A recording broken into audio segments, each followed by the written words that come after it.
अस्सलामुअलैकुम। लड़की ने कमरे का दरवाज़ा अंदर से बंद किया। फिर वो तेज़ी से अपने कपड़ों की अलमारी की तरफ आई। उसकी आंखों से आंसू बह रहे थे जिन्हें वो बाजू से साफ करती जा रही थी। उसने अपने कपड़ों में से 4 मजबूत किस्म के दुपट्टे निकाले, उन्हें आपस में बांधा। फिर उनका एक सिरा उसने बेड के किनारे पर चढ़कर छत से लटकते हुए पंखे के साथ बांधा।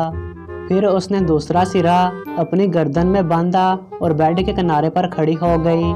अगर उसके पाँव ज़रा से भी बेड से आगे होते, उसकी गर्दन को एक बड़ा ज़बरदस्त झटका लगता जिससे गर्दन टूट भी सकती थी। लड़की ने दूसरा सिरा अपने गले में बांधने के बाद अपना मोबाइल निकाला और एक नंबर पर वीडियो कॉल की। थोड़ी देर बाद स्क्रीन पे एक मर्द का चेहरा नज़र आया। उसने लड़की के गले में बंधे दुपट्टे को देखा तो बौखला गया। उसने चीखते हुए कहा, ये क्या हमाकत है जावेदा, वो गले से निकालो, तुम्हारा दम भी घुट सकता है। जावेदा ने रोते हुए कहा, मैं खुदकुशी कर रही हूँ। मर्द की दहाड़ती आवाज़ पूरे कमरे में गूंजी। तुम ऐसा क्यों कर रही हो? बात क्या है?